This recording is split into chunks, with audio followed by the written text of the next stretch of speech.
Hi welcome to village Siri cooking. ఈ ఛానల్ని ఆదరించిన ప్రతి ఒక్కరికి మా హృదయపూర్వక నమస్కారములు. ఇవాళ చాలా అంటే చాలా మంచి రెసిపీతో మీ ముందుకు వచ్చానండి. చాలా అంటే చాలా బాగుంది. ఒక్కసారి ఈ విధంగా బెండకాయలతోని చేసి చూడండి. టేస్ట్ మాత్రం సూపర్ అండి. ఈ విధంగా చేస్తే ఎన్నడూ గరిటె పట్టని వాళ్ళైనా సరే దీన్ని చూసి చాలా ఈజీగా చేసుకోవచ్చండి. ఇది ఎక్కువ సమయం కూడా పట్టదు. చాలా ఈజీగా మంచి టేస్టీగా దీన్ని తయారు చేసుకోవచ్చు. ఈ విధంగా చేసి ట్రై చేసిన వాళ్ళు ఎవరైనా సరే వదిలిపెట్టకుండా కడుపు నిండా అన్నం తింటారండి. అంత బాగుంది. దీన్ని ఎలా చేయాలంటే ముందుగా ఒక మిక్సీ జారీలోకి ఒక 5-6 పచ్చిమిరపకాయలు తీసుకునేసి ఒక ఉల్లిగడ్డని ఇలా చిన్న ముక్కలుగా కట్ చేసి అందులో వేసుకొని వెల్లుల్లిపాయలని ఇలా పొట్టు తీసి దాంట్లో వేసుకునేసి ఇప్పుడు దీన్ని ఏం చేయాలంటే మెత్తగా గ్రైండ్ చేసుకోవాలి. అంటే దీంట్లో నీళ్లు పోసి అవసరం లేదండి. నీళ్లు పోయకున్నా కానీ ఈ టైప్లో ఏంటంటే వస్తుంది. వీటిల్లో వెల్లుల్లిపాయల్లో కానీ ఉల్లిపాయలో కానీ నీరు శాతం ఉంటుంది కాబట్టి నీళ్లు పోసే అవసరం లేదు. మనకి ఈ టైప్లో కొంచెం గట్టిగానే ఇది కావాలండి. ఓకేనా? ఇప్పుడు ఈ విధంగా దీన్ని గ్రైండ్ చేసాం కదా. ఇప్పుడు దీన్ని కాసేపు అలా పక్కన పెట్టేసుకునేసి ఇప్పుడు ఫ్రెష్గా తెచ్చుకున్న బెండకాయలు తీసుకోవాలి. ఈ బెండకాయలను ఏంటంటే ముదుర్లు పుచ్చులు ఇవన్నీ సరిగ్గా చూసుకునేసి మంచి లేతకాయలు తీసుకునేసి వాటిని శుభ్రంగా కడగాలి. కడిగిన తర్వాత ఇప్పుడు మనం వీటిని ఒక 2 ఇంచులు 1.5 ఇంచు సైజులో కట్ చేసుకుంటే చాలండి. మరి చిన్నగా అవసరం లేదు, మరి పెద్దగా కూడా అవసరం లేదు.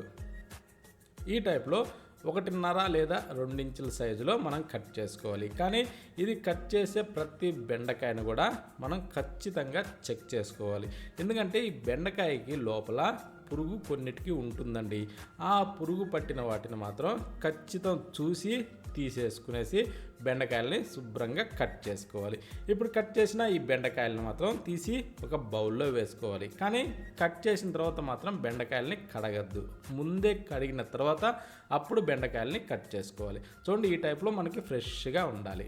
ఇప్పుడు ఈ బౌల్లో ఈ బెండకాయల్లో 1 టేబుల్ స్పూన్ సాల్ట్ వేసుకునేసి చిటికెడు పసుపు కూడా అందులో వేసుకోవాలి. వేసిన తర్వాత ఇప్పుడు ధనియాల పొడి అండి, అది 1 టేబుల్ స్పూన్ వేసుకునేసి ఇప్పుడు జీలకర్ర పొడి చిటికెడు వేసుకుంటే చాలు, మరి ఎక్కువైతే అవసరం లేదు. ఇప్పుడు దీంట్లో స్పైసీ తగ్గట్టుగా 1 టేబుల్ స్పూను కారం సరిపోతుంది. ఓకేనా?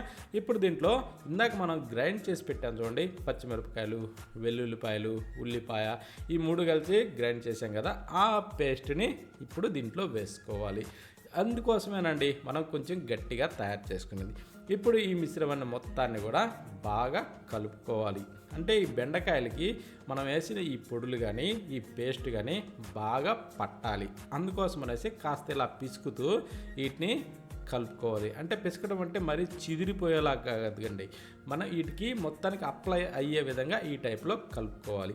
కలిపిన తర్వాత ఇప్పుడు ఈ బెండకాయలను ఏం చేయాలంటే మూత పెట్టేసుకునేసి ఒక 10 నిమిషాలు ఊరబెట్టుకోవాలండి.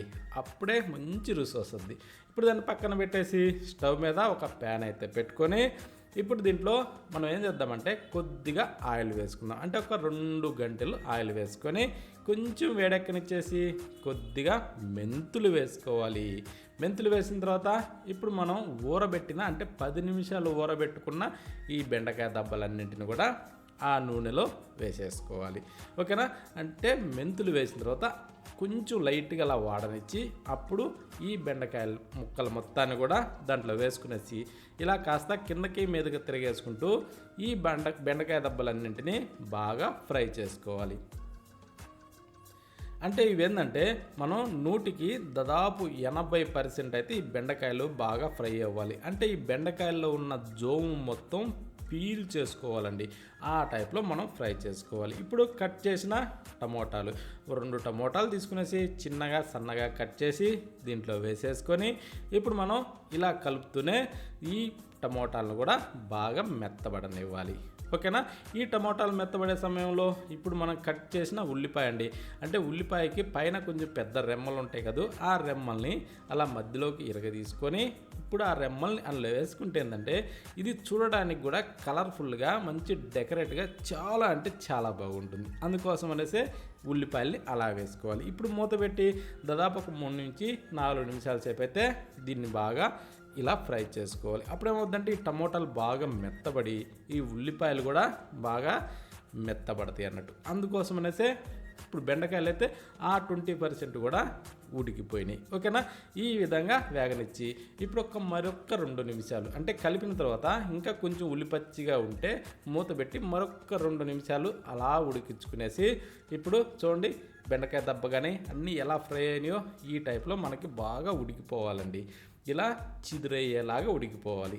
ఈ విధంగా వచ్చిన తర్వాత ఇప్పుడు ఏం చేద్దామంటే ఇంకా కొత్తిమీర వేసుకునే వాళ్ళు కొత్తిమీర వేసుకోవచ్చు, కొత్తిమీర అవసరం లేదనుకున్న వాళ్ళు మాత్రం అవాయిడ్ చేసుకోవచ్చు. ఓకేనా, అంతేనండి. చాలా సింపుల్ అండి ఈ కర్రీ చేయడం అంటే. కానీ ఇది ఒక్క గంటి వేసుకొని వేడి అన్నంలో తింటే ఎంత బాగుంటుందంటే అంత బాగుంటుందండి.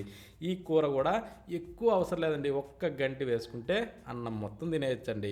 ఇది మొత్తానికి కూడా సరిపోయే విధంగా అంత బాగుంది. ప్రతి ఒక్కరూ ఈ విధంగా ఖచ్చితంగా ట్రై చేయండి. టేస్ట్ చాలా అంటే చాలా బాగుందండి. దీన్ని ప్రతి ఒక్కరు కూడా ఈజీగా తయారు చేసుకోవచ్చు. మంచి కమ్మదనంతో టేస్ట్ చాలా అంటే చాలా బాగుంది. దీన్ని ఎవరు కూడా మిస్ కాకుండా ప్రతి ఒక్కరు ట్రై చేయండి. ఎలా ఉందన్నది కామెంట్ రూపంలో పెట్టండి.